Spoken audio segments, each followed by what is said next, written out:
On Memorial Day 1978, I dropped dead. 10 days later, I would leave UCLA Medical Center with this prescription. Don't walk upstairs. Don't go anywhere without someone who knows CPR. Give up your motocross career. Take heart medication for the rest of your life. You have over a 50% chance of dying in the next 2 years. And if you're lucky, you'll survive sex. That turning point launched my personal quest for optimal health. Without the ability to perform even moderately strenuous physical activities, my diet became crucial to my personal well-being and my survival.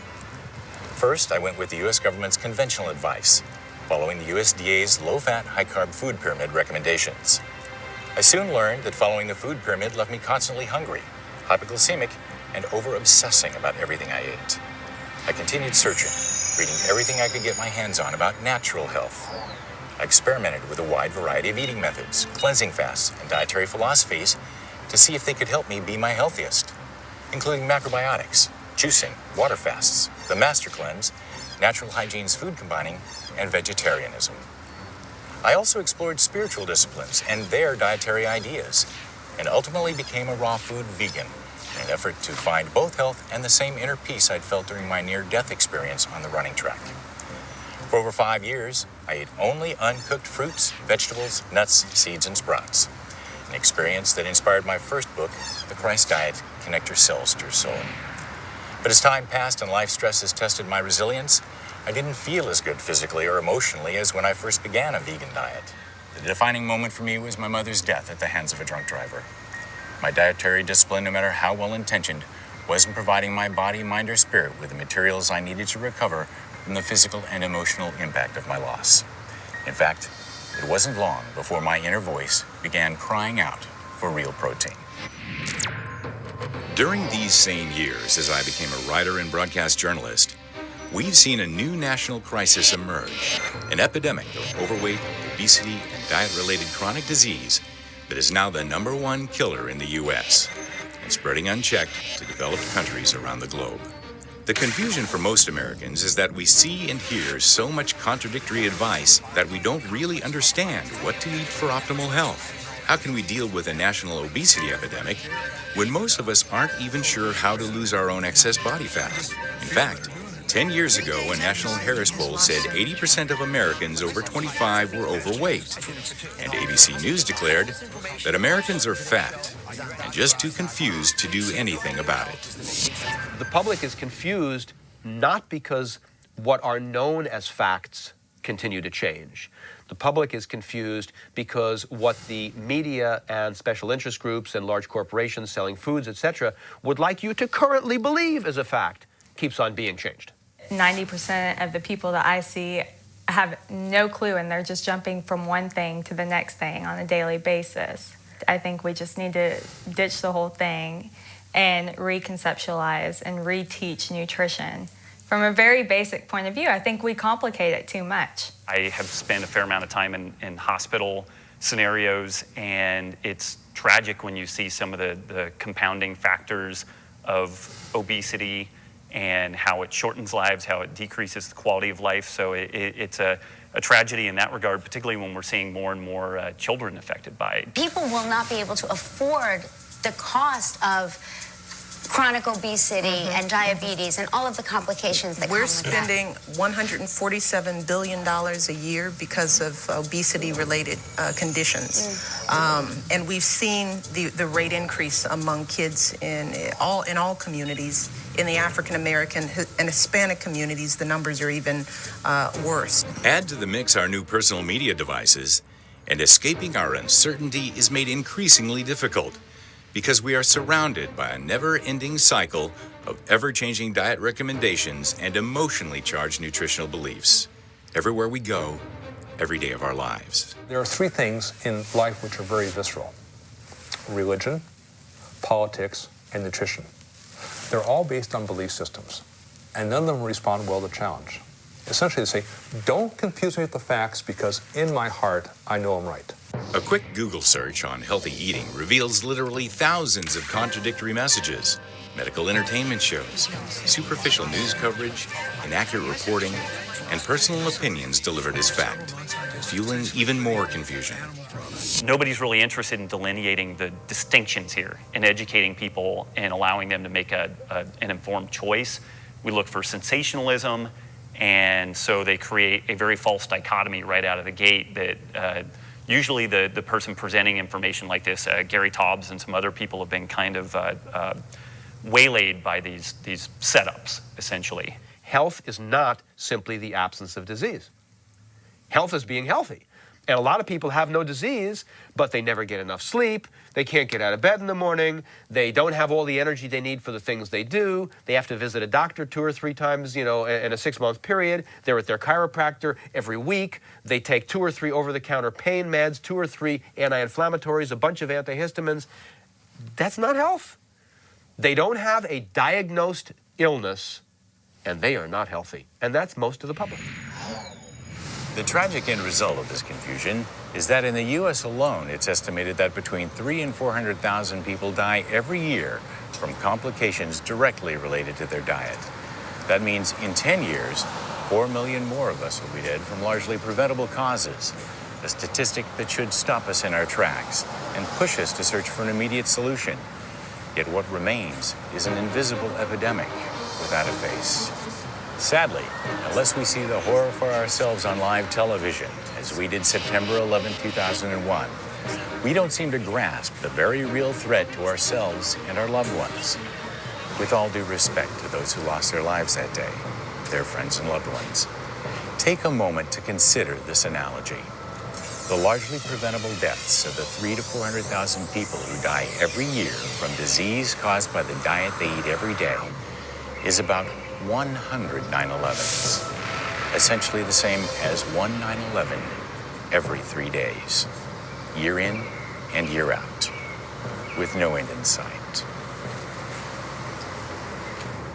Dropping dead was easy that hot Memorial Day in 1978 compared to what I had to face later.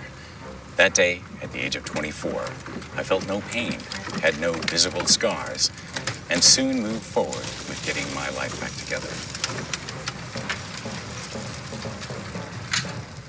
Then, 22 years later, at age 46, due to increasing irregular heartbeats and difficulty breathing, I had to have a cardiac defibrillator implanted in my left chest muscle, which would restart my heart if I collapsed again.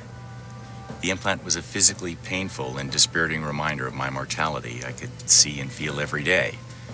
I didn't know how much time I had left to live, but I was determined to use what time I had to make a difference. This was the beginning of my unprecedented 10-year global journey to find the perfect human diet.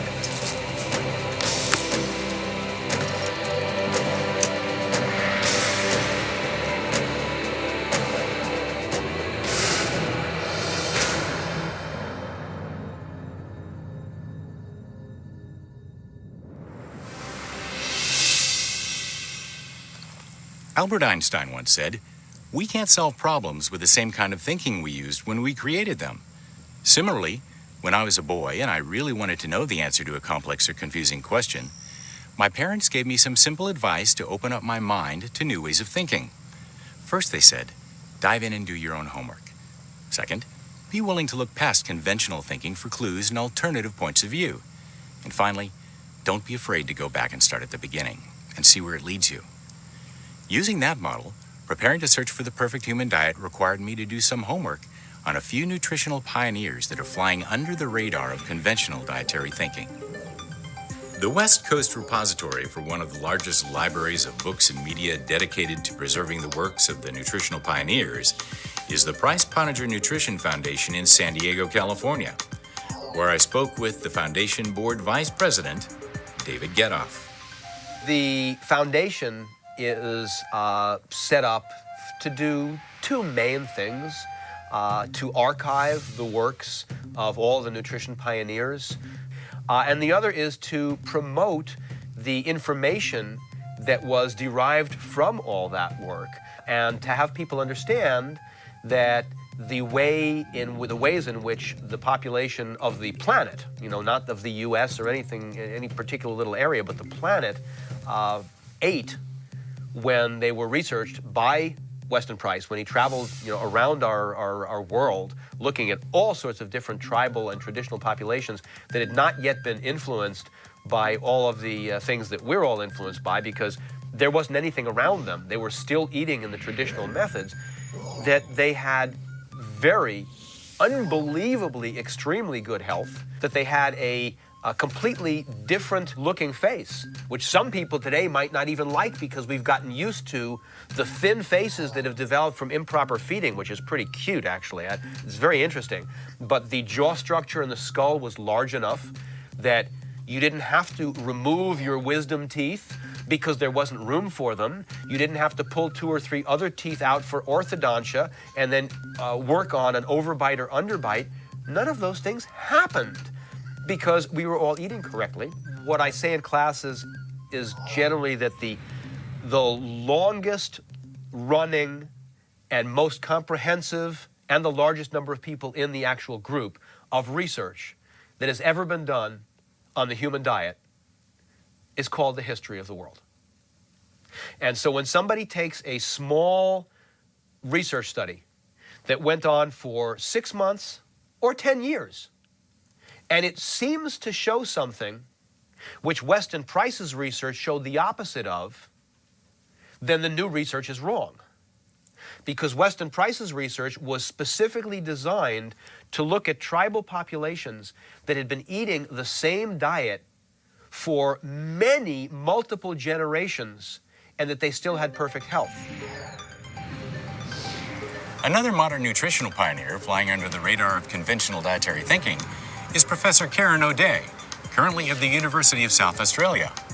About 30 years ago, Professor O'Day conducted a study in Derby, Australia, which illustrated a traditional method of eating's potential to restore health to a population in decline due to dietary changes. Professor O'Day examined a group of Australian Aborigines who had originally grown up in the bush as hunter-gatherers. They knew which foods to pick and gather, they knew how to make weapons to kill kangaroos and dig out wallabies, and knew where and in what season to find both wild game and plants. But as early adults, they became westernized. They moved into small towns and cities and started to eat Western foods. They became fat. They developed health issues like type 2 diabetes and heart disease. So Professor O'Day asked the group, would you be willing to go out to the outback for a 7-week experiment and become hunter-gatherers again? They agreed. She took them out to their traditional country in an isolated location where they lived off the land as hunter-gatherers. Depending on whether the group was on the coast or inland, their diet varied, eating from 54 to 80% animal protein, 13 to 40% fat, and from 5 to 33% wild fibrous carbohydrates. Lo and behold, they lost weight. The insulin resistance, the high blood pressure, the high cholesterol, everything normalized when they reestablished their former traditional lifestyles. All this improvement came in just 7 weeks on a diet predominantly animal in origin, an average of 64% animal-based foods. And interestingly enough, exercise was not a factor in their improvements. Professor O'Day determined that the group was actually less physically active in the bush than in the city. A current test of a traditional method of eating's ability to restore health has been undertaken by Canadian physician Dr. Jay Wortman, who became interested in the relationship between diet and diabetes in the First Nations peoples of Canada. First Nations are one of the Aboriginal peoples in Canada, and they have terrible problems with obesity, metabolic syndrome, and type 2 diabetes. And I think it's got a lot to do with the change, a dramatic change from a traditional diet to a modern diet that is not a very healthy diet. Well, the traditional diet in this part of the world was very low in carbohydrates, and it consisted of game, seafood, all kinds of fish, and some wild edible plants, usually seasonal plants like berries and certain greens that are eaten at certain times of the year, but a diet that's very low in starch and sugar content. And so it got me interested in the modern low-carbohydrate diet. So I looked at the research in low-carbohydrate diets and found that people who had diabetes or metabolic syndrome or just obesity benefited a lot from being on a modern low-carbohydrate diet. So I got interested in that relationship, the traditional diet, the fact that it was low in carbohydrates, the change in that diet, which is a big, big increase in carbohydrates, and the advent of these diseases. In my travels, I go into a lot of remote communities and meet with people. I started questioning the elders about the diet. Like, what were your traditional foods? What kinds of foods did you eat? And I started collecting stories, and it became very evident to me that their diet was very low in carbohydrate. Everybody was very interested, and we've selected a community where it looked like it may work and started developing a study there. And it surprised me, actually, in some ways, the enthusiasm, the uptake. People immediately understood that the connection between their traditional ways and this dietary approach made sense to them. It resonated very strongly with them because there's a whole renaissance going on in terms of the culture. I feel like I'm the guy standing by the train tracks, and I know that the bridge is out down around the corner, and I'm waving at the train saying, "Stop, stop," and they all look at me like I'm crazy. And it's interesting because in the niche where I work with this diet with First Nations people, when I connect the dots for them and I say, think about your traditional diet, think about what your elders ate, your ancestors, and think about the foods that you eat today and how your diet has changed, the light bulbs go on. So I find it very rewarding to work in this population because they get it. They get it very quickly, and it makes a lot of sense to them that the diet they're eating today may in fact be the cause of a lot of the health problems they have.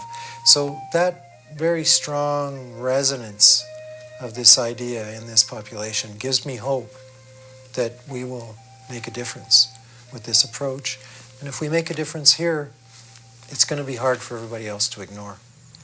For my next phase of preparation, I began searching for perspectives we are unlikely to hear in the mainstream media's coverage of popular dietary advice, beginning with vegetarianism. Coincidentally, the San Francisco Vegetarian Society's 7th Annual World Vegetarian Festival opened just as I was preparing to start my trip. It seemed like a perfect opportunity to hear the current thinking in the vegetarian and vegan world from both the participants and the movement's professional leaders. How you doing? A documentary called In Search of the Perfect Human Diet. Somebody want to talk to us about your magazine and what you do and why you're here and all that good stuff? It's a perfect fusion of both my passions, vegetarian lifestyle, even a focus on veganism with the whole publishing aspect of a magazine. And you're vegan? I'm vegan, almost lifelong, since I was 2. Really? That's pretty amazing. I've been vegetarian 22 years. I'm just recently vegan though, so I'm vegan now. So we know in America that people aren't eating right. Most people know you're supposed to eat more fruits and vegetables, right?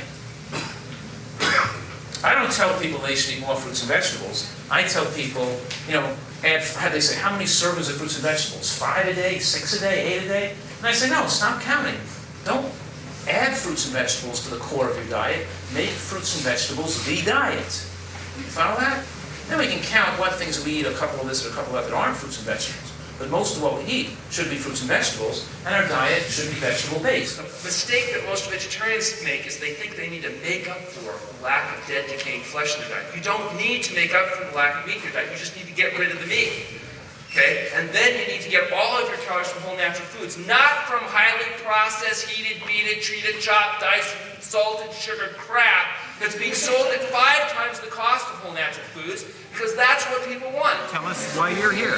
I am the co-founder and creator of Tasty Eats. So I created soy jerky. Soy jerky? Yeah. Now that's interesting as an alternative to beef jerky. Yeah, absolutely, because beef jerky is just loaded with saturated fat, sodium, just artery clogging ingredients. Okay, so beef is bad, soy is good. Absolutely. We're actually anatomically, we are herbivores. We're actually not carnivores. The way our digestive system works, we're actually better suited to be vegetarians. Vegetarians obviously don't eat meat, and they have a real problem with foods of animal origin. So if you advocate a low-carb diet and you pretty much are telling people to eat meat. And it doesn't have to be. I mean, we've had patients, a lot of patients that have been vegetarian and have done fine. I mean, they have to work to do it, and they have to take some supplements, but they can do it and they can do fine. But for the most part, if you advocate a higher protein diet, you're advocating a meat diet.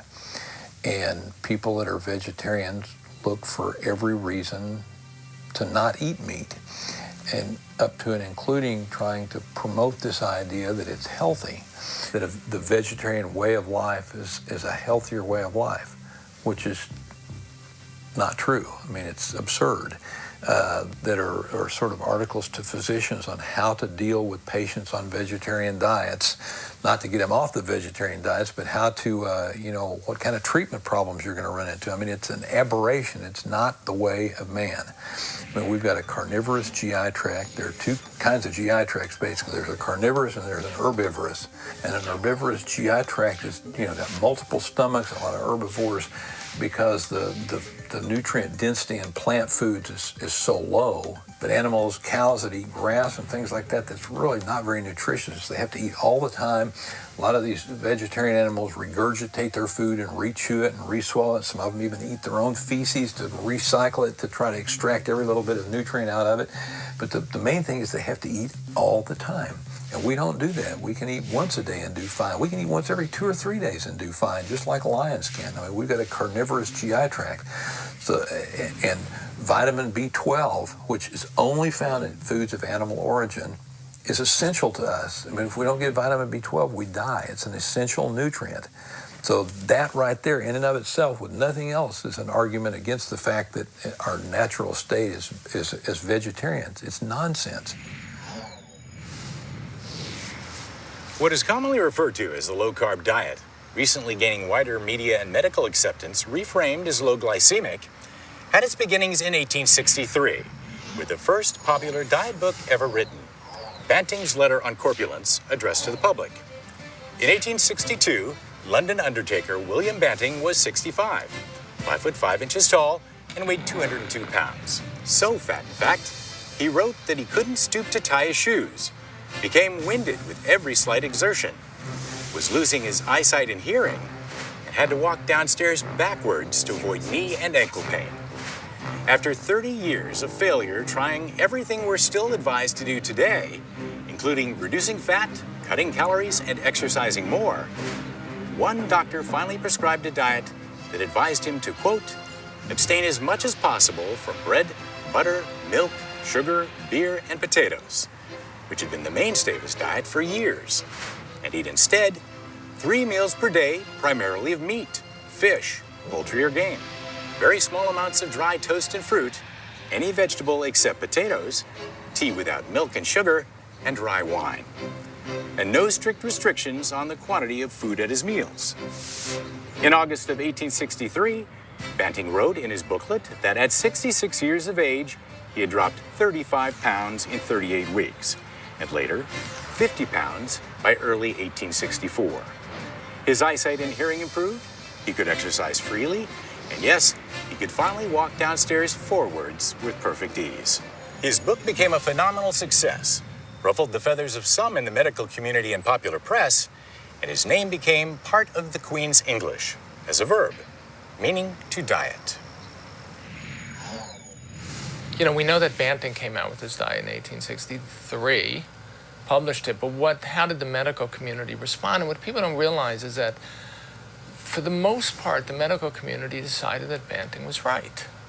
So these diets recommend meat and green vegetables, and that was the basis of a diet. If you went to the obesity textbooks or the medical textbooks, or William Osler, who was the most famous physician of the turn of the 20th century, the early years of the 20th century, in his medical textbook, he says, fat children come to see me or fat women come to see me, I tell them to give up carbohydrates, starches, and sweets. And you get rid of added fats as well, by which they meant butter, lard, So you're eating the basis of the medical establishment's typical diet through the 1960s would have been some amount of meat and green vegetables. Every diet restricted carbohydrates. And then the question was whether or not you were going to restrict fats as well. and this isn't actually through 1910, say from 1865 to 1965, for a century, if you went to a hospital and were treated for obesity, you were told to give up carbohydrates. Now, of course, it's obvious to anyone following the media's coverage of diet and health stories that the low-carb prescription is not conventional medical advice, begging the question, what happened to the science of nutrition and weight loss that had guided medicine for the preceding 100 years? You know, in the 1950s, we started coming up with this idea that fat causes heart disease. And if you're going to tell people to eat less fat, you got to tell them to eat more carbohydrates. So the idea of the fattening carbohydrate and the idea of removing carbs first from a weight loss diet in the 1960s vanished, to be replaced with the idea that dietary fat is a problem and carbohydrates are now, not only are they heart healthy, but the basis of a good and healthy diet is supposed to be a lot of carbohydrates. Jane Brody, the New York Times personal health reporter. This is her 1985 Good Food book. And the subtitle is Living the High Carbohydrate Way. And she actually says in the book that when she was raised to believe that potatoes, bread, pasta, rice were fattening. Lo and behold, they're not, and you can eat as many of them as you want. And now a weight loss diet becomes the exact opposite of what it was. Now it's a weight loss diet is low in fat and high in carbohydrates, and particularly those carbohydrates that everybody believed was fattening until the 1960s. Bread, pasta, potatoes, just don't put fat on it. Don't put butter on it. Don't put cheese on it. That's what makes you fat. And the fascinating thing about this switch, this paradigm shift, is that there was no evidence to support it. There was this belief that fat caused heart disease by its effect on cholesterol and nothing else. You know, absolutely nothing else. We changed at least a century of established wisdom on what constituted not just a healthy diet, but a weight reduction diet based on a belief that dietary fat caused heart disease.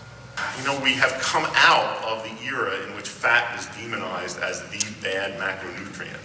But that legacy is still very much with us. I still see that when people are giving people nutritional advice, talking about weight control, I still see the emphasis on fatty foods and people talking about high-fat foods and cutting down on fat consumption and low-fat foods. Fat does not make you fat. You know, this is a very important concept. Fat does not make you fat. What is driving the obesity epidemic in this country is the very high consumption of high glycemic load carbohydrate foods, which have been technically manipulated. The famous Framingham Heart Study was used to promote margarine and other foods that did not contain saturated fat, but in fact, this study found that those who ate the most saturated fat, the most cholesterol, and even the most calories weighed the least, had lower levels of serum cholesterol, and were more physically active. So the three biggest risk factors for heart disease, or what we consider risk factors, were lower in people consuming more saturated fat. My Food Plate is the new graphical representation of the newly revised 2010 Dietary Guidelines for Americans. The plate replaces the well-known but confusing food pyramid in an effort to simplify the federal government's at-a-glance nutritional guidelines intended to promote health through improved nutrition. Using new, more generalized language, the new guidelines advise us to enjoy our food, but eat less. Eat more vegetables, fruits, whole grains, and fat-free or 1% dairy products. And also to eat less of the foods that are high in saturated fats, sodium, and added sugars. Substantial changes to the actual recommendations made by the new food plate are few, leaving it essentially the same as the old pyramid. But what doesn't get much public attention is the methodology that has been used to create the U.S. Diet Guidelines. The guidelines are based on a report generated every 5 years by a specially selected review panel. The panel members decide what scientific evidence and testimony to include from all that is presented. What the panel chooses will then guide the nation's health policies for at least the next 5 years. I mean, for years, the mainstream has been telling us, academicians, and those are the people that the government always turns to, all the usual suspects when they want to have a conference to decide how to do something. They go after the mainstream, and the mainstream has been wrong nutritionally over the past 20 or 30 years. And so they get the advice from people that give them incorrect advice, and they act on it, and then we all suffer from it. From the start, our dietary recommendations have been based as much on politics as on science. The first set of dietary goals were written by political staffers, not by scientists or nutritionists. They were based then, that first set, on the as yet unproven theory that reducing dietary fat would reduce heart disease, diabetes, and obesity. They directed Americans to consume less fat, less sodium, less saturated fat, more carbohydrate. And these recommendations have remained remarkably consistent for 30 years. They come right out and they actually say vegetarian for kind of the first time. It's even more grain, more legume-based, a de-emphasis in animal-based proteins, which for me is absolute madness and is definitely driving the train in the wrong direction. And it's further problematic that there's no distinction made with, when they say plant-based proteins or grains, a SnackWell or a similar highly refined, high fructose containing item is lumped in right along with a bowl of steel-cut oats or pearled barley. With few people are eating those types of foods, though. And even for me, those are not optimum foods. Those are marginal for the most part, which makes me sound like a crazy person. But let's take that then further steps of refinement and take that steel-cut oat and make it instant oats, which we know that the glycemic and insulin-generating effects of that type of food are so much more powerful than the less processed forms. It's somewhat disheartening. I went to a farmer's co-op in Arkansas once and went in there and started looking at the labels on the feed bags, and this guy comes over and asked me if he could help me, and I told him kind of what I was doing, that I was writing a book on nutrition and I wanted to see, how you fattened up animals. And he said, well, the guy that does this is upstairs, let me take you up and he can talk to you. So we go up and the guy pulls out his book of his manual of animal feeding, I think it was called. He looks down there and he said, yeah, this is where we come up with our formulas to fatten cows, to fatten hogs, to do this, to do that. And so he made me some copies of these things. And so I took them home and I ran them through my nutritional computer just to see how it came out. And it came out almost to the percent exactly what the USDA food pyramid is. So farmers basically use the USDA food pyramid to fatten their animals. And so I refer to it as the feedlot pyramid. Now with initial preparations complete, it's time to start at the beginning of human evolution to see where it leads us. I traveled to the University of Colorado in Fort Collins to meet with America's leading expert in evolutionary nutrition, Professor Loren Cordain. Evolution by natural selection is the most powerful idea in all of medicine and biology. It's only been within the last decade, maybe 15 years, that the scientific and nutritional communities have become aware that indeed our nutritional requirements are shaped by our evolution. Probably about 1987, I read the classic paper by Dr. Boyd Eaton from Emory University called Paleolithic Nutrition that was published in the New England Journal of Medicine. And I thought that was about the best idea I've ever heard of in my life. And being somewhat of a obsessive personality, I decided to follow up on this. And after I read the article, I went out, and there was 60 or 70 references to the article. I went out and got every one of those. And I read every one of those. And if you're a scientist, you realize that every article has references. And you basically can reference every paper that's ever been published, ever. And so I started to read these articles, and I started to put them in piles. They started to form these patterns, like milk, problems with drinking milk, problems with eating grains, problems with vegetable oil, and so forth. And then I started to file them. And you see these filing cabinets in here. I now probably have 10 or 15, 20,000 scientific articles. And they started to form sub-patterns, and the patterns and blah, blah, blah, blah. And so I started to get this insight into the whole thing. And one of the days, finally, in the early 90s, I got up the courage to call Boyd Eaton, because he was kind of my hero. Called him up on the telephone, and he's a gentleman by the true sense of the word gentleman, and he, of course, entertained a telephone conversation from a complete stranger for about 45 minutes, and at the end of the conversation, he goes, Well, it sounds to me like you know more about this than I do. To better illustrate the concept of evolutionary nutrition, Professor Cordain took me down to the football field to give human dietary evolution a sense of scale. 2 million years ago was the very first appearance of a member, one of our ancestors, called Homo erectus. And so we believe that this is the first member of the human genus Homo, which means man. And we believe that this is a crucial step in the evolution of the human diet. So this is basically the starting point. And we can go back 500,000 years earlier, and that's when the first stone tools were made. But the first appearance of people that were anatomically very similar to us from the head down starts about 2 million years ago. Then Homo erectus leaves Africa and crosses into Europe. We find Homo erectus for the first time in a place called Dmanisi. Dmanisi is dated to about 1.7 to 1.8 million years ago. This is the first time we see Homo erectus moving to 40 degrees north latitude.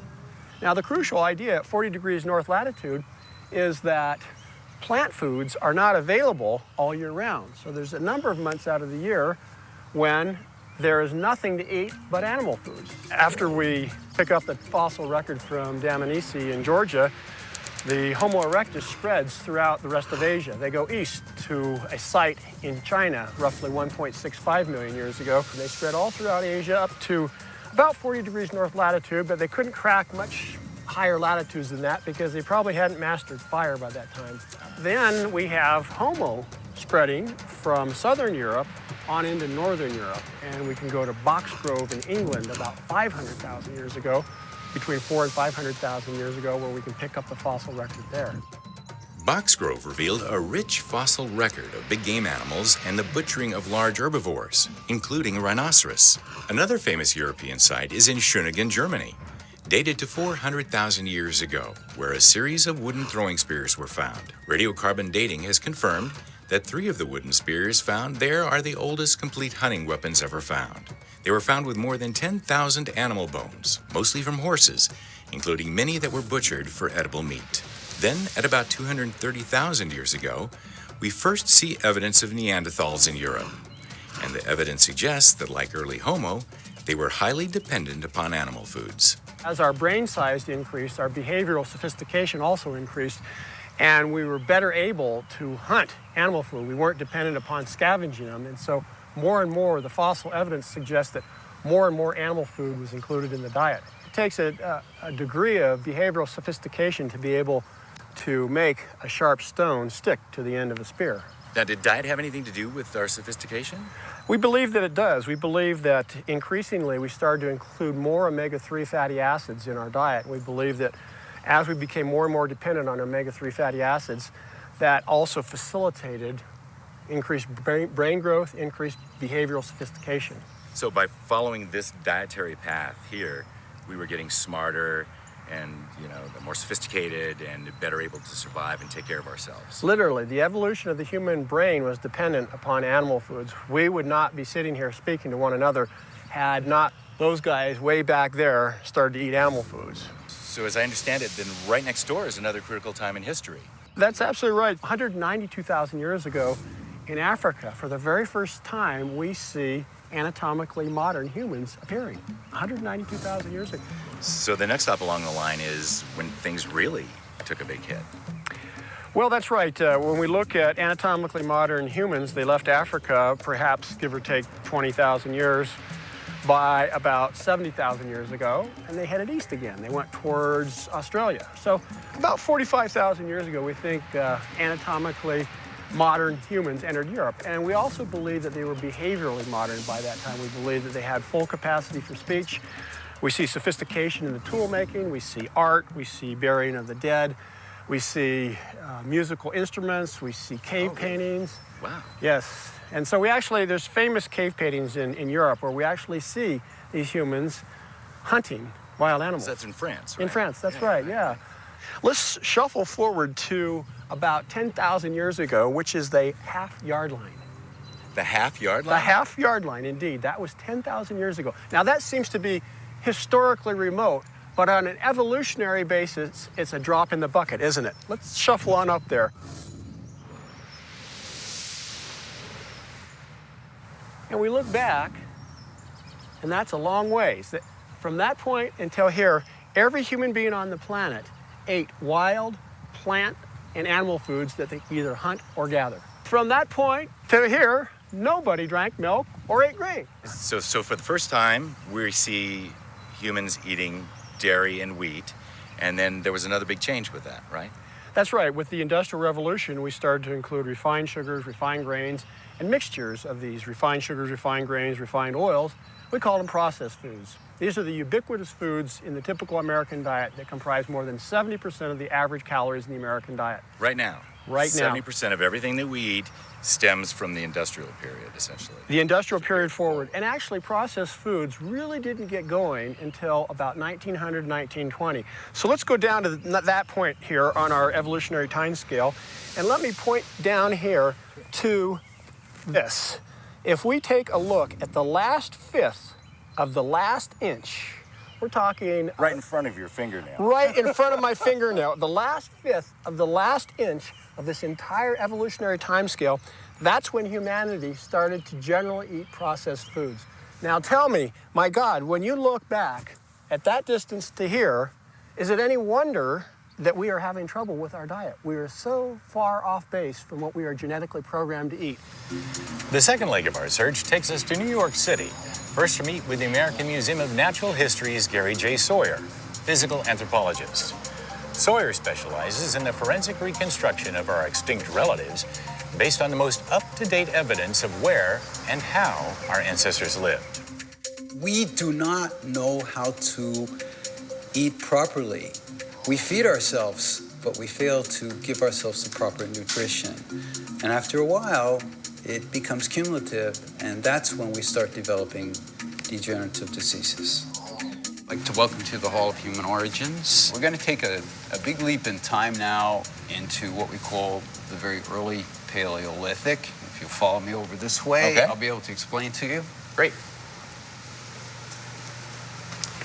We're now 2 million years into the past. What I'd like to point out is the environment where these people lived. All open grassland, what we call savanna. There's trees in the background, but it's very open, very dangerous territory for them. So when we hear that the earliest modern humans came from Africa and came from the savanna, this is a representation of that? This is an excellent representation. What I'd like now to do is show you something.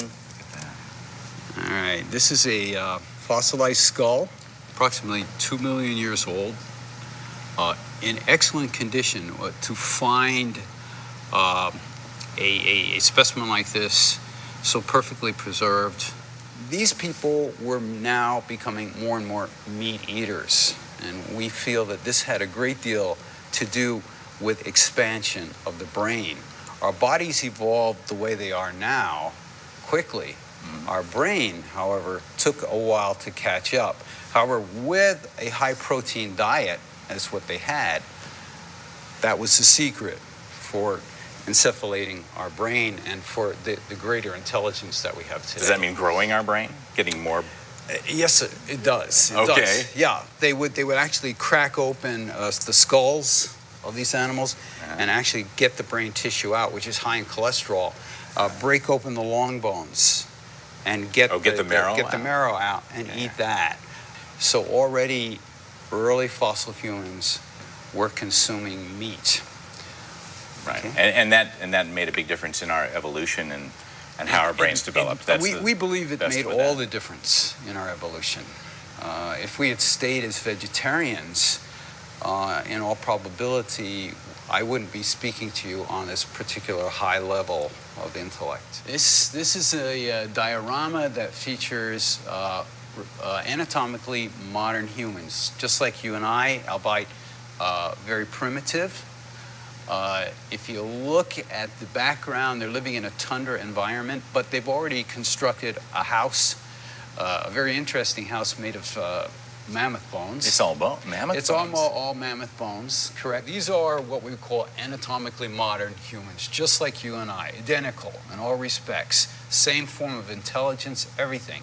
However, they're still living in the Paleolithic, which means that their diet, so to speak, is lean meat, any form of vegetation they could get, fruits, berries, nuts, fish, okay? Everything is coming from a world that was pristine, as opposed to a world today that is highly polluted, okay? The humans here are modern like you and I. They are clothed. We know that they use needles to sew their clothing. They're actually burying some meat right here. Oh, right there. Right there they are, right? Said their refrigeration system. Their refrigeration system. Okay, so they're advancing considerably, okay? They're still what we call in the Stone Age. They're still making their tools of stone and bone. No metal exists before this. Okay. So we're roughly dealing with a period, maybe 30, 40,000 years BP before the present, all right? Okay. Just before a big change would start taking place in human evolution. A change we call a dietary change. So this is just before the beginning of agriculture, just before the big switch over in a different phase of human evolution. Right. And this was nutritionally superior, this kind of diet. This represents the pre-agricultural age. After that, we start to decline. Things change. Things change. The foods that were available to them in nature is what helped move evolution forward, right? We believe so, definitely. You know, it was a struggle. It was a struggle. It was survival of the fittest. And today, we are it. We're the end product of that long survival. Also located in New York is the Wenner-Gren Foundation for Anthropological Research. We support significant and innovative research into humanity's biological and cultural origins, development, and variation. Evolutionary anthropologist and president of the foundation, Leslie Aiello's research focuses on the evolution of human adaptation, including evolution of diet, the brain, language, and cognition. What we call the ideal human diet depends on what we call human, because we've had 7 million years of human evolution, that being defined as the time that we separated from our closest living ancestors, the chimpanzees. But throughout that 7 million years, we weren't human as we would define it today. And for probably 5 million years throughout that time period, if we saw one of these ancestors on the street, we'd recognize them as an ape standing on 2 legs. And their diet was correspondingly different. It wasn't identical to modern apes, but what we think is they were subsisting primarily on vegetable materials, fruits, leaves, that type of thing, supplementing, of course, with a bit of animal material. But at about 2 million years ago, we think the change really happened. And at this time, our ancestors, we call them Homo erectus, were radically different in body form. They were about 50%, again, as big as these earlier ancestors. And if you saw them on the street, they would look more like us. They would have the same body proportions, long legs, relatively short arms in relation to those legs, and very importantly, smaller teeth and jaws. Now, this indicates that there was something definitely different about the diet of these ancestors at 2 or 1.7 million years ago. The question is what was different. Many of the earliest modern humans were actually also very big individuals. And so, so this idea that our early ancestors were small people and we've just gotten bigger since then really isn't true. And it looks like, there were periods, from these large individuals. Many modern humans are much smaller. Our early hunter and gatherer ancestors, one of my old professors used to say this was the high period of human evolution, and it's been downhill since then. Because that they were eating a huge diversity of foodstuffs. We go to the supermarket, and when we make a salad, we think that we're eating a lot of different types of veggies and all. But in comparison to what our early ancestors were eating, this isn't true. They had a huge diversity. Once you start agriculture, you seriously reduce the variety in your food. And this also reduces the variety of nutrients you get. and what we think we're seeing when we see the real reduction in the skeletons, when we see evidence in the skeletons of really nutritional deficiency, that what we're tracking is this reduction of the variation in the diet. We aren't getting what we're built to need. And I think that that's the bottom line of it. In 2003, at a symposium on the evolution of the human diet, the known, the unknown, and the unknowable at the University of Arkansas, one remarkable development caught my attention above all others presented, that we were just now entering a period of exploding scientific understanding, with rapid changes in scientific technology, bringing to light new facts about the human diet that were previously unknowable. 3 years later, when I was interviewing Professor Cordain, he said, "You really should talk to Mike Richards at the Max Planck Institute. He's got some new technology that can tell you exactly what humans ate in the past." On my way to Leipzig, Mike suggested I visit one of his department's dig sites in the south of France to see the human nutrition discovery process from start to finish. They came here, they were butchering these animals, they were leaving behind the bones and the stone tools. We want to know a little bit more about that. Were they cutting off the meaty parts and taking those with them? Do you find evidence of those parts still here? What exactly was the process that led to the creation of this thick deposit of bones? Well, you're standing in the site of Jonzac, also known as Chez Pinot, Middle Paleolithic and early Upper Paleolithic site that was really, it was discovered in effect 100 years ago when they cut this road that we're standing in. They cut a road to get access to the limestone face here, which they then quarried. And when they built this road, they sliced through the site. And you can probably see the richness of the archaeological levels there. You see that tag that says SW08, and all those dark things in the section are stone tools. Oh. And so it's a very rich layer that appears as well down here. They didn't report it to anybody official. It didn't really make it into any publications. And the site went unnoticed again for about 100 years.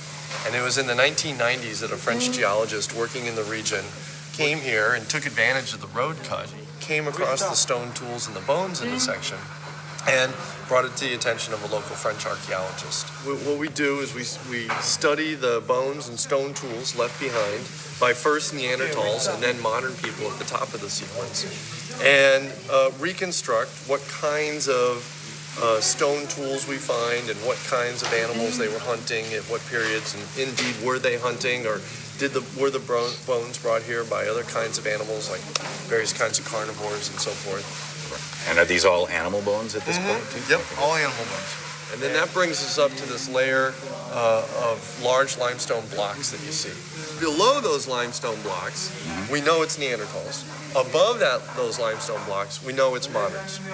And during that time period represented by those layers there, the change happened. And then what happened when those two groups met each other? Did they indeed meet? What was that interaction like?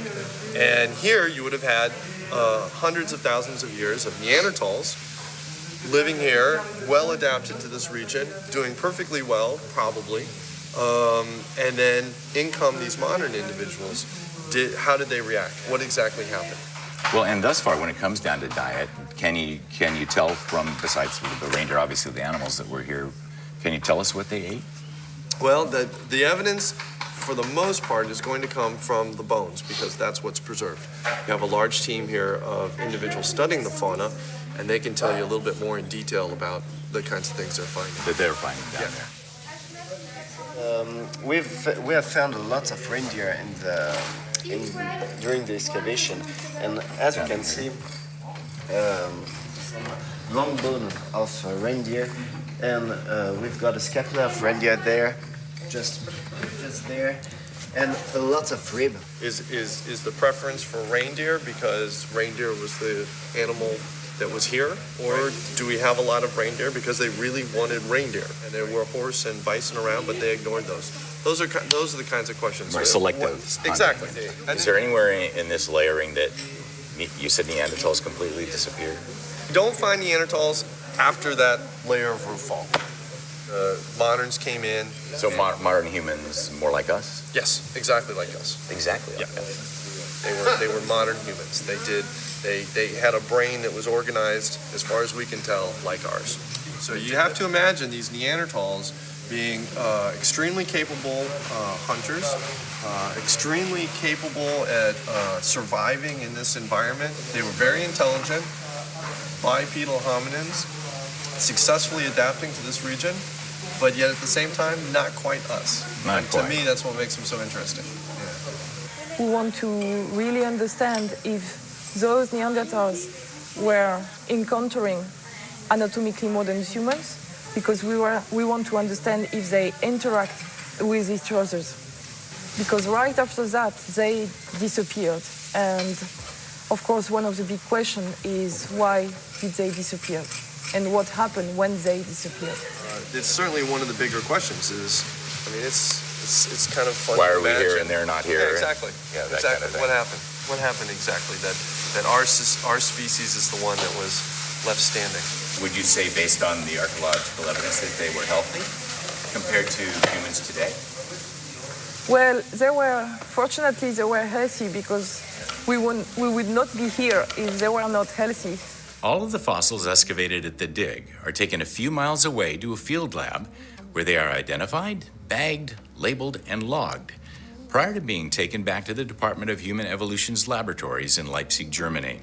Department Director Jean-Jacques Houblon spoke with me more specifically about what the Institute's research has discovered about early modern humans' health.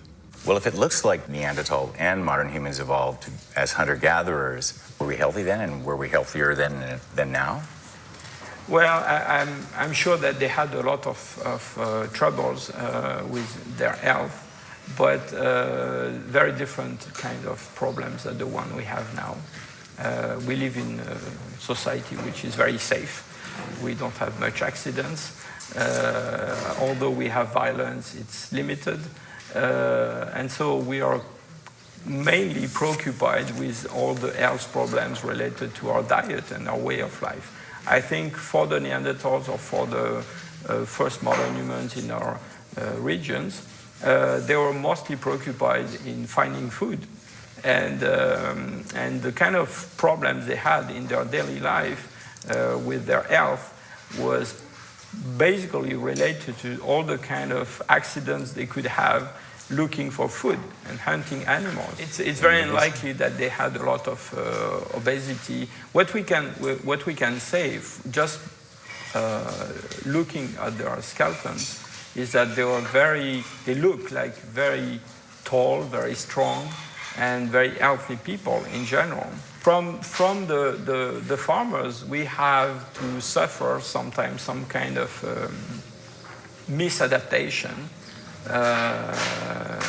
related to the fact that initially we were not really made to eat so much cereals and sugar and things like that.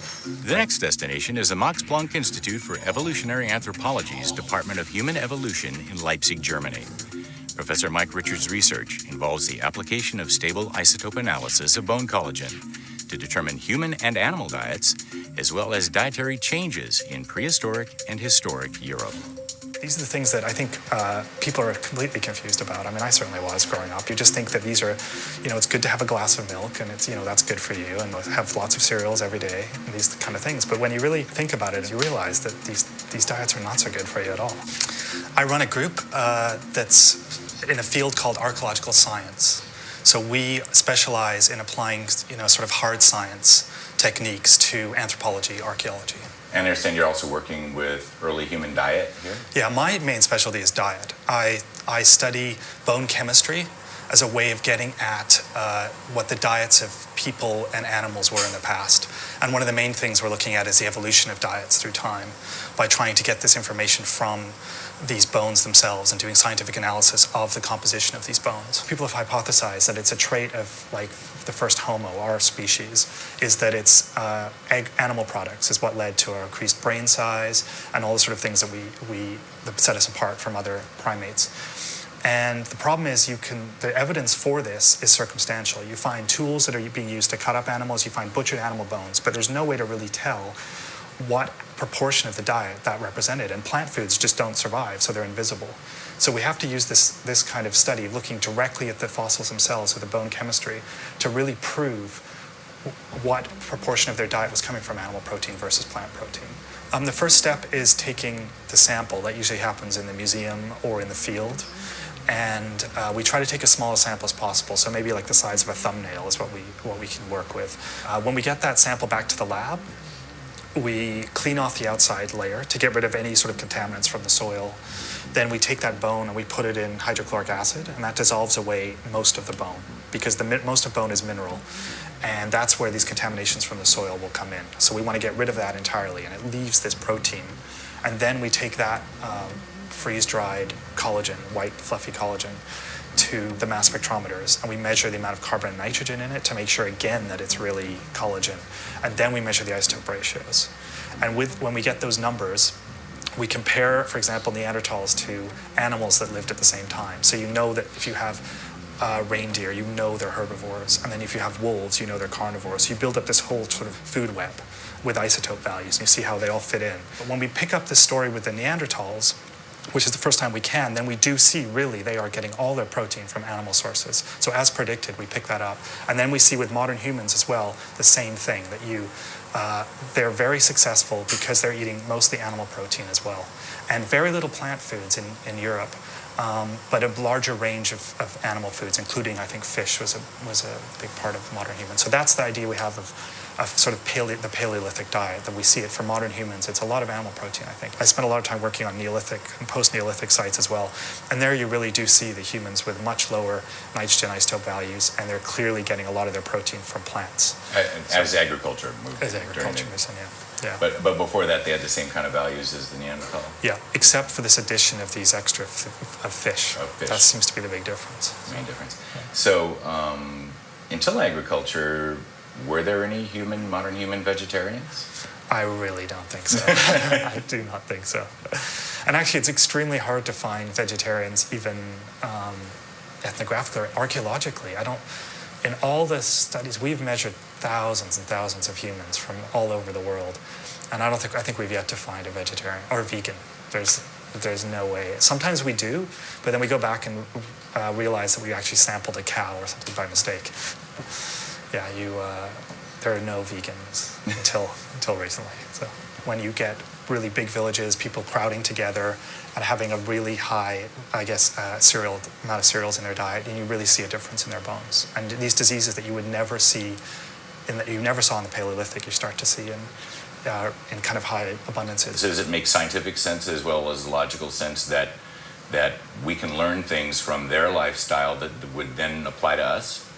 I think so. I think you think of this evolutionary trajectory that made that how these humans evolved to this state. The modern humans, we got to be this way, and it's over maybe 100,000 years of evolution to get to be this state of actually adapting to this diet of being a hunter-gatherer, moving around a lot, eating these wild foods. I think there's no question that for most of the time that we've been around, we had a really that kind of nomadic lifestyle with lots of sort of exercise and eating a lot of animal proteins and wild plant foods. But if you just think of what's been successful in terms of us as a species, we've survived 100,000 years, and most of that, 95% of that, was this kind of adaptation, was eating these wild animal foods, plant foods with lots of exercise. That's what we've been very successful at. It's a new experiment now. This Neolithic is a very short period of time. Since we've been around, less than 10% maybe the modern humans have been around. So I don't know, maybe it's, if you think of it that way, I mean, what we are adapted to is not what we're living right now. This kind of Paleolithic diet, I guess, is probably the most optimum for modern humans. It has to be. It's what, evolutionary pressures got us towards, and we were successful in that kind of diet. So I think it is it's got to be the best diet for humans. If this way of eating is the best diet for humans, I wanted to understand how we could use this knowledge now in our modern world. I called Professor Cordain to see if anyone, medical professional or scientist, was putting this evolutionary nutrition method of eating into practice with real patients. He suggested I contact Dr. Lane Sebring at the Sebring Clinic in Wimberley, Texas, who is having extraordinary results with his patients employing just such an evolution-based method of eating. One of the things I tell my patients, it's nice to know improvement's possible. Every year, the doctor adds a new pill to your list, and you've got another problem, and the hope starts to fade. I sort of break food into two categories, human food and non-human food. And the human foods would be the lean meat, chicken, fish, turkey, etc., preferably from an animal eating what it's designed to eat. Fruits, nuts, and vegetables. The non-human food would be the grains, which is probably the worst problem we've got. Dairy after 2 years old. We're not designed for dairy after 2 years old, certainly not from another animal. Beans and potatoes. And so those are the simple categories that I put them in. And people understand that, I understand that. And it helps me to make choices. Grains cause us to lose height. They cause a narrowing of the sphenoid bone here. Our bones aren't strong enough to support the full weight, and buttress the skull, and so this is narrowed. This bone now is narrowed down, and so we have smaller brains as a result of eating grains. We have more scrunched up noses we can't breathe through, and we have a jaw that can't hold a full complement of teeth, and so we get overlapping teeth, or we have no room for our wisdom teeth, and that's common to all civilized groups on the planet because they eat grains, and that happened when that began, and that follows the introduction of grains into the diet. They bring in gluten, they bring in yeast, they cause a chronic inflammatory state of the gut. And as a big initiator of almost all our chronic inflammatory diseases, autoimmune diseases, rheumatoid arthritis, virtually absent in the archaeologic record prior to the institution of grains into the diet. I tried to get patients to realize what they need to do is to think about protein as time-released glucose. Okay? You think about protein, the liver can take protein and turn it into glucose in a time-release fashion. Work harder makes more. Okay? That's how we're truly designed. How beautiful is that? So you got steady energy all day long. But if you eat a bunch of carbohydrates, then the insulin level goes up and insulin goes to the liver and shuts off the conversion of protein into glucose. So now, if you had a steak for breakfast, you can't get to it for energy, you see? And so your sugars are going to start crashing pretty soon, and at that point, the only way to get it back up is either to rest a little bit, and you can sort of stuff more protein in, and then that'll bring it up. But a lot of times at that point, they're craving carbs. They want something quick, they want it now, and they don't feel good. Each meal should start with a major source of protein. Surround that with all the vegetables you want. And then in between meals, if you want some fruits and nuts, or maybe even with the meal, you can do that as well. Like I like to throw nuts in a big green salad. You know, sometimes fruit in there as well. And if you need those two work, the fruits and nuts work great for snacks. Doctor, here we are at Brookshire Brothers Supermarket, local supermarket here in town. Right. And most people shop in a regular supermarket, and you know they want to really know and understand what they should buy and what they shouldn't buy when they go shopping. So how about we go inside and you show us what to do.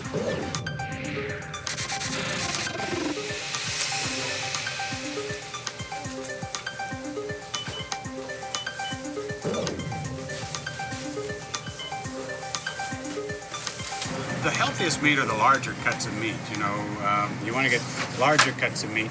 And so, you know, here we've got some pork tenderloin.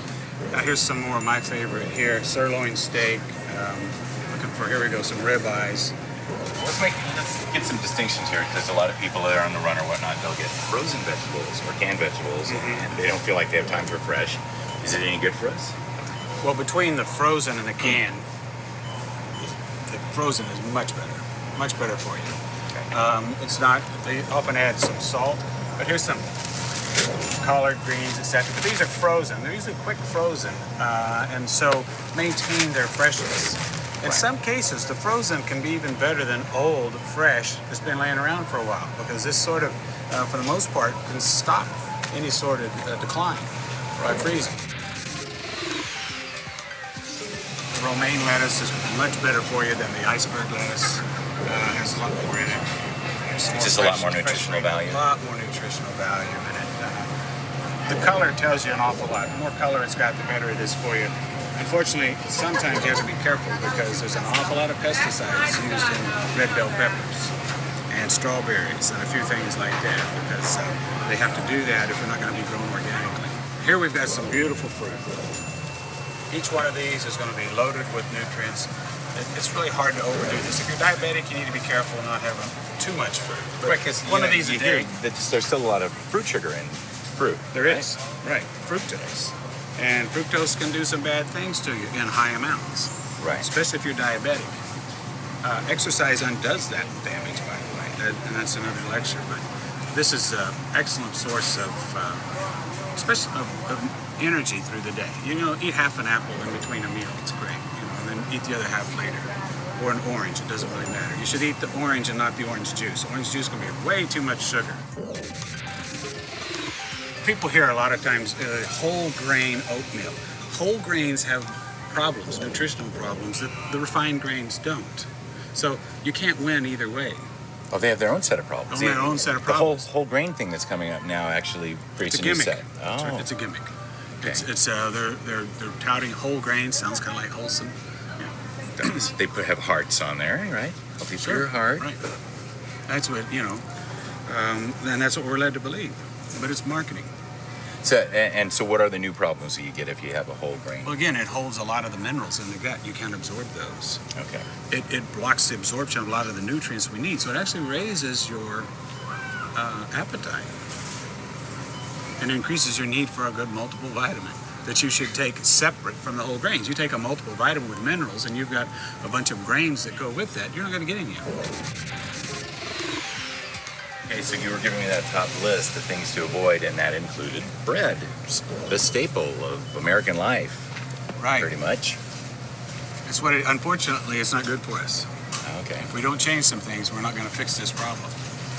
So here's a white bread. There's not much in here that's good for you at all. It blocks the absorption of nutrients. It promotes osteoporosis, etc. It's sugar. 2 slices of French bread, a quarter cup of sugar, and a medium baked potato are virtually identical. Oh, okay. So 2 pieces of French bread are the same as a quarter cup of sugar. Exactly. Baked potato, same as a quarter. Some people, the sugar goes up faster with the bread than it does with the quarter cup of sugar. Really? Yes. Now that's interesting. Yeah. So Not everyone, but most people, but some people. So- And here we've got oatmeal bread. Yeah. This is There you go. This is supposed to be good for us, but it's not. This actually has problems that this one doesn't have. Okay. It actually holds more of the minerals into the gut from being absorbed than this one does. Because it's got the whole grain. It's got the in whole there, thing in so- there, and those molecules bind up a lot of our minerals that we need. So this whole grain push that's going on now, kind of coming It's out of kinda the whole against the low carb thing. That's They're right. saying, "Oh, this is much healthier for you." It's not. It's just not accurate. It's a marketing strategy, much like selling us on soy. Okay. Okay. All right. So there's really not good for you. Okay, this is a no. Very good. This is big on the no list. Big on the no list. Now, okay, here's a perfect example of something that could be marketed as fat-free.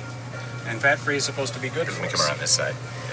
Fat-free is supposed to be good for us, but in fact, and there's no fat in here. So it's fat-free, but there's nothing worse for you on the planet than to eat all this sugar. But it's got butter right on the front. Right, but it's not. So no it's butter, it's just fat-free, sugar. and there's nothing worse for you High than fructose this. corn syrup. Ah, okay. Okay, this is what you're really trying to avoid. Clogs up your That's arteries. the number one ingredient. That's about all it is. Ah, okay. After that is salt.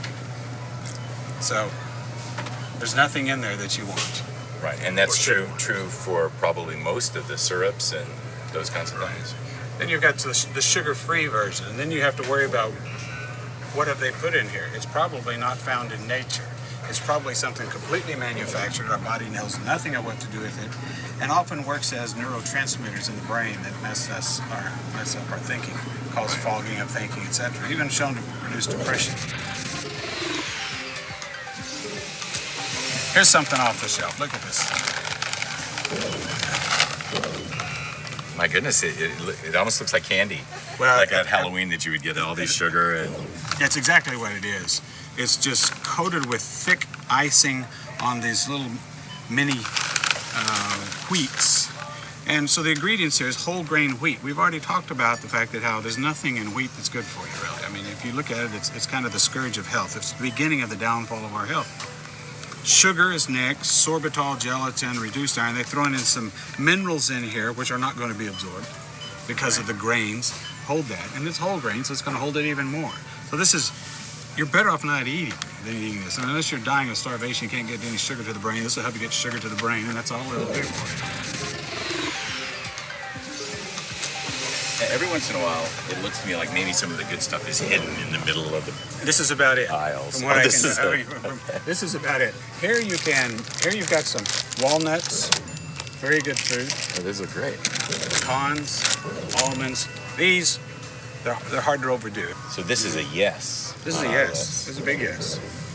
There's just And so we- many things here in the store that can do us damage if we're not really aware, if we don't. The answer is, in truth, almost all of it. Almost all of it. If you go to the fruits and the nuts and the vegetables and the lean meats and chicken, then you're good. It's wonderful for you, you know. And people are here at the checkout in this little town, they see me checking out, and I'm pretty good about how I eat, and they see and they just think, oh, I wish I was going to your house for dinner, you know. But I've loaded up the steaks and the roasts and all the fresh greens and salads. There's much more color. And then here comes somebody right behind me with, you know, and they're kind of hiding their stuff because they know what I do and how I think about it. And I had a patient one time that told me, she said, you know, Dr. Sebring, after reading about this, and I realized that nothing we bought was good for us. Nothing we ate was good for us. I shop very differently now. That's a lot quicker shopping. I'm just in and out. I grab these few things and I'm right out. I don't have to peruse the aisles and trying to figure out, is this good for me or that? I already know it's not. When we started eating meats, that allowed the brain to double in size. Over 25% of our energy is used in the brain. And I've seen studies as high as 70%, depending on what factors they're looking at. So we got this compact source of food, which was animal with their proteins and fats, that very nutrient dense, and that allowed us then to double the brain size. So, you know, we don't want to forsake that. There's a reason why that worked that way, and when we do, we get into trouble. And you know, sometimes I feel like we're on the precipice here of falling off. If we don't, you know, I feel like that, you know, maybe we've just learned just enough in time through Cordain and Boyd Eaton, et cetera, that's going to give us the knowledge we'll grab ourselves before we fall off the precipice of health here. We're just going, it's going fast, and nobody's paying attention. Everybody's got their individual plan for themselves, basically, perpetuate their wealth or what have you. And instead of looking at the big picture, they're not thinking about their kids, their grandkids. I mean, nutritionists love me saying that the children born today won't outlive their parents because they've never had good nutrition.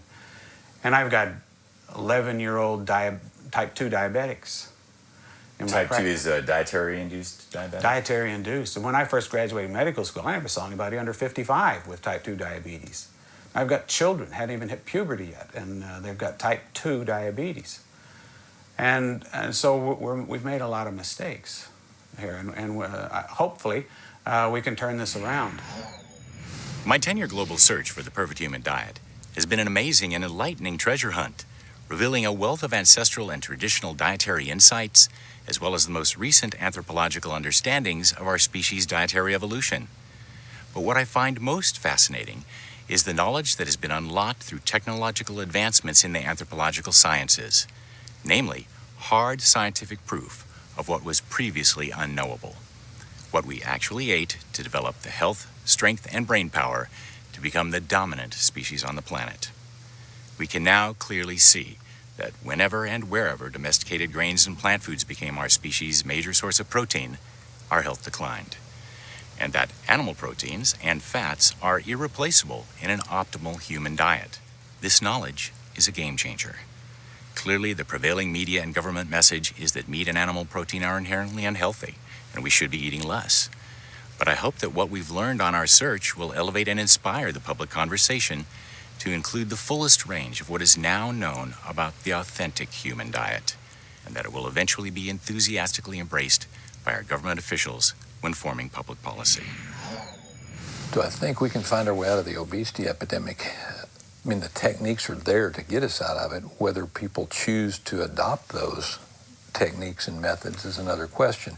If they do, unquestionably, we can get out of it. It's easy to get out of it. What's the definition of a fad? Generally, a fad is a short-term thing that a whole bunch of people are, to use a word that didn't used to exist, glomming onto because somebody has just decided to publicize it or make it famous. And so let's see, could a fad diet be something that our ancestors were eating for thousands of years?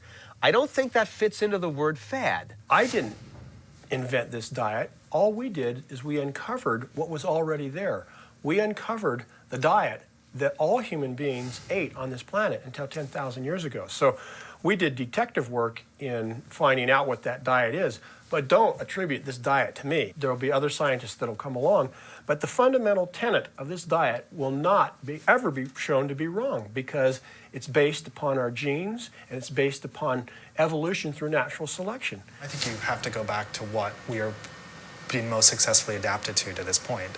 So I think the processed, the refined sugars, you can get rid of those. I think you have to have more exercise. That has to be built in. Our Paleolithic humans were moving around all the time. There's a lot of exercise. I think meat eating is important, and processing food like cooking meat and all those kind of things. It's what separates us as a primate from the other primates, I think. We have the same biology that our ancestors did, and that biology is oriented toward the lifestyle, including the diet, that they enjoyed at that time. Very often the word convenience comes up. Well, this is not convenient, that's not convenient. And I've said over and over and over again, health is not convenient, but it's not half as inconvenient as a fatal illness. Which would you like to choose? I know that for me, once I understood the full story of our dietary evolution, it made sense to embrace the Perfect Human Diet's optimal method of eating in order to live a full, healthy, and happy life, especially given my heart condition. I've been eating this way for more than 5 years now, and much to the amazement of my doctors, my blood work clearly illustrates that was absolutely the right decision.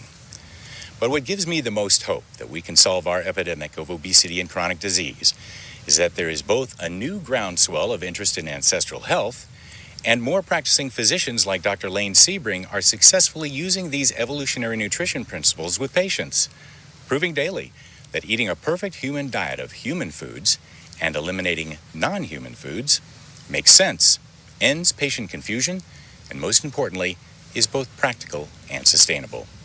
Thankfully, we don't have to wait for the government or the media to expand their scientific understanding to take advantage of these crucial discoveries. This is a method of eating any of us can adopt, beginning with our next meal.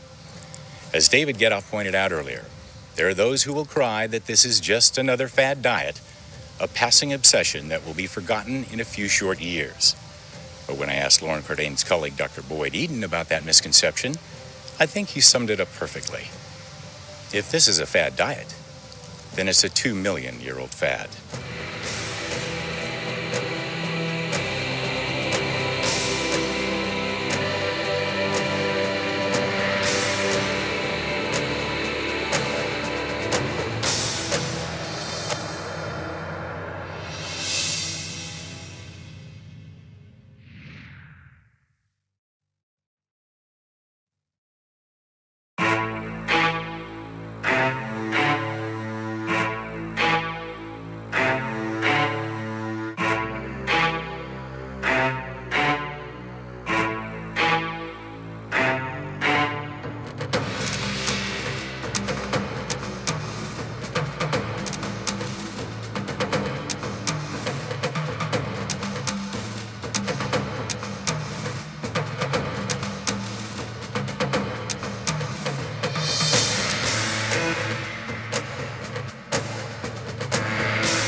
Bye.